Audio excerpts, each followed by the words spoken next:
the Alliance for Social Equity and Public Accountability, ASEPA, is challenging the Commission on Human Rights and Administrative Justice's decision to turn down their request for a probe into the alleged misconduct of the Chief Justice in the $5 million bribery scandal. ASEPA petition charged after the private legal practitioner Kwesi Efrifa alleged that the Chief Justice, Kwesi Eniniebua, demanded a $5 million bribe to deliver a favorable judgment in a case involving his client. But Shraj has turned down their request, explaining that the matter is currently before an appropriate constitutional forum. ASEPA disagrees with the position of Shraj on this matter. At a news conference today, the executive director, Mensa Thompson, said Shraj simply engaged in speculation. Since Shraj claims that it was conducting preliminary investigations when it was brought to its attention that another process has been commenced by the petitioners, who brought this second case to their attention? Does the person or institution has a name? Because this was an investigation it was conducting, not a speculative exercise. Did anyone write to Shraj that the second petition has been filed? Who was the entity or person who brought this second action to Shraj's attention? We need to know, because this is a report that you are writing. So you must state clearly, if somebody wrote to Shraj to tell Shraj that a second action has been commenced by the complainants in the same matter, that person's name or position or institution should be in your report. You can say it was brought to attention. Who brought it to your attention?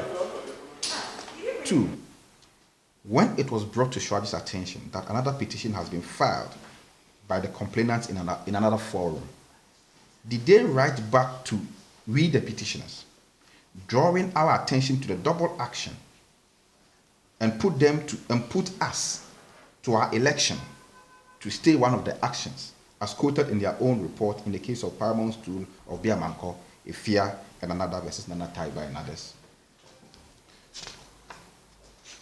3, where in the Shraj Act does it say that an action commenced in the same matter in another forum automatically truncates an ongoing investigations by Shraj?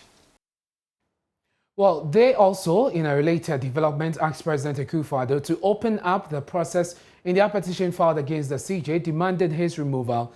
You recall that on Friday, the Council of State presented their outcome of the deliberation on the petition to the President, and the President, in receiving the report, said that it cannot make the findings public. There's an update on that because President Akufo-Addo has responded to the ASEPA petition, but ASEPA is insisting that the President ought to make public the findings of the Council of State in order to ensure transparency.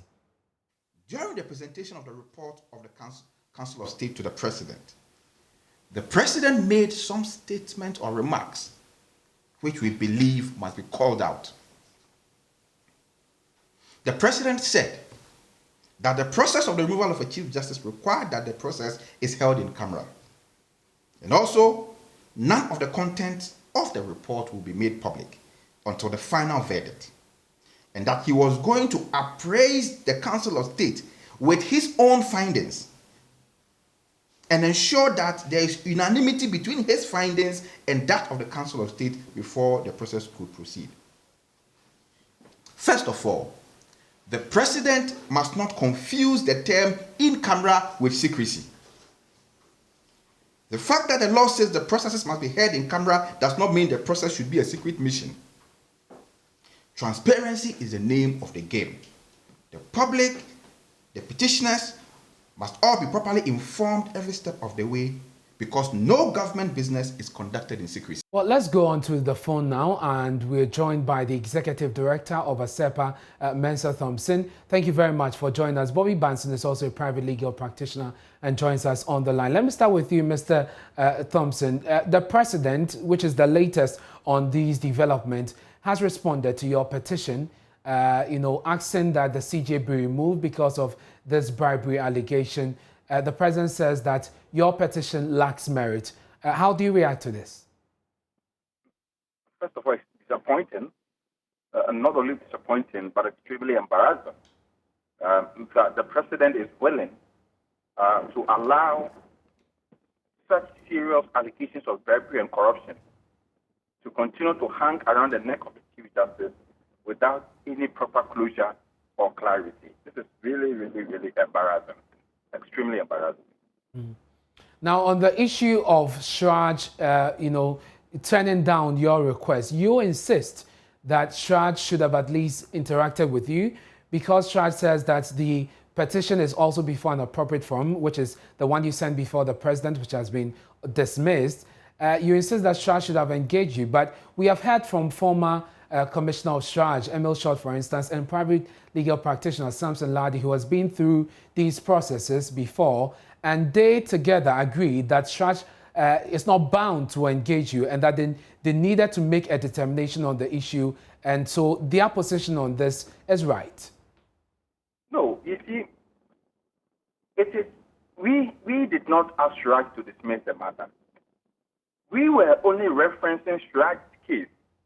The case in point that Shraj cited in the Paramount Stool of Diamanko versus Nana Taiba and others, as a case which Shraj cited as the basis for dismissing our petition, that when a plaintiff brings two actions against the same defendant in two courts, the plaintiff is elected to stay one of the proceedings and proceed with the other. And so, per Shraj, we were going with Shraj's analogy, because the case Shraj cited to us in their report was that it is the court who elect the plaintiff to stay one of the proceedings, not the court itself deciding which of the processes should stay and which one should proceed. And so that is why we made that analogy. And so clearly that is not our analogy. That is based on the reference or the case reference of Shraj. But look, it's important to point out the issues raised by Mr. Samson Ladi Ayene in this evening on radio. And I wish I had the opportunity to respond to that. You see, Mr. Samson Ladi Ayene is a lawyer to a number of the Supreme Court judges. And so he is not an independent party to this matter. He's an Mr. Thompson, I'm sorry, but we do not know this for a fact, and so we cannot. When I brought an asset declaration case against one of the justices of the Supreme Court, Mr. Samson Ladi Ayene wrote to us as lawyer for one of the Supreme Court judges. Well, we do not know this for a fact, Mr. Thompson. So let's move on from there and deal with the substance of the issue. If you disagree with him on the legal points that he's raised, speak to that, please. In this matter. And so his opinion, with all due respect, cannot be an independent opinion, because he's a lawyer to one of the Supreme Court judges. So it is very, very difficult for him to make an independent, and that is why I would have wished that he would have passed that out as a defense for his clients who are on the Supreme Court bench, and not an independent legal opinion. I'm sorry, Mr. Banson, we cannot proceed on this trajectory. If you cannot speak to the substance of your disagreement and be less personal about this, we cannot proceed. Please hold the line for me. Bobby Banson joins us on the line. He is a private legal practitioner. I'm grateful that you could join us. Let us deal with the legal issues that ASEPA raises. For instance, they say that Shraj ought to have invited them once they have made that determination that there's another petition before an appropriate forum. They also have engaged them to say, which one of these processes do you want to continue with? Because you cite the issue of the principle of law, which says that if there is a proper provision, that takes precedence over any other provision that is not given by law. Your reaction to that?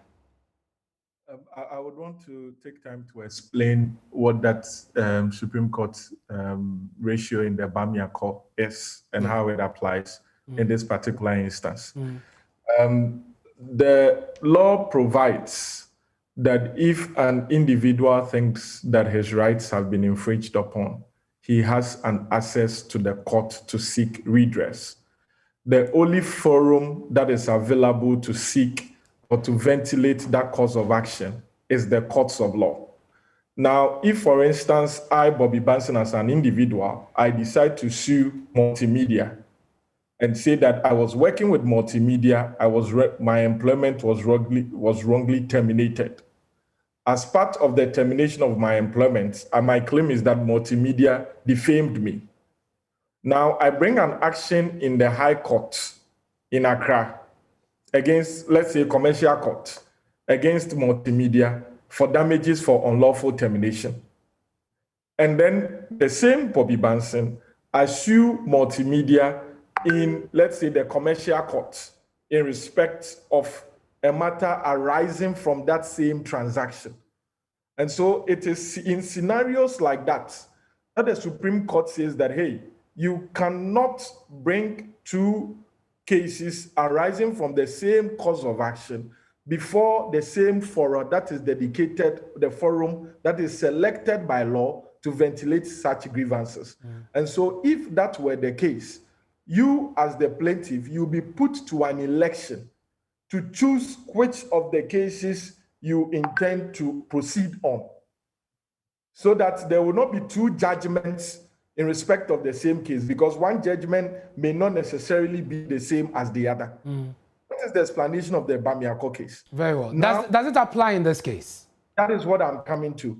If you come to the situation of the Chief Justice, the mandate of SHRAJ is to investigate allegations of corruptions and breaches of power against public officers. Now, public officers in general. Now, if you come, the Chief Justice is a public officer. However, if you come to the specific situation of a Chief Justice, the same Constitution states that when it comes to the Chief Justice, it is the President that determines whether there's a prima facie case and sets up a committee to investigate. So the mandate of SHRAJ in the Constitution to investigate public officers on allegations of corruption is a general law. And there's a specific law in respect of specific public officers, in this case being the Chief Justice. And the Constitution provides for only one means of ventilating any such grievance, which will be to go to the presidency. And so if you lodge a complaint at SHRAJ to investigate the Chief Justice on allegation of corruption, when the Constitution states that it is only the President that can determine whether or not there has been such breaches and therefore ask for his removal, what it means is that you have bypassed the provisions of the Constitution and then gone straight to the presidency. Now, if you look at the petition by ASEPA to SHRAJ, they did not ask SHRAJ to make a declaration that the Chief Justice should be removed, because they did not have, because it is not SHRAJ that makes that determination. However, if SHRAJ comes out with the investigations, and the investigations, for example, reveal that the Chief Justice has indeed been involved in corruption or bribery, what happens to those investigations? Is ASEPA now going to take that investigation to the presidency and say that the presidency is bound by the outcome of the SHRAJ investigation? The answer is no, because that would be an affront to the purpose and intention of the power vested in the president alone make a private determination. So you can take the Ingrid Bamiako authority and apply it in this case as if they were the same. I'm grateful that you could join us. That's Bobby Benson, a private legal practitioner. He brought us some legal education on this development.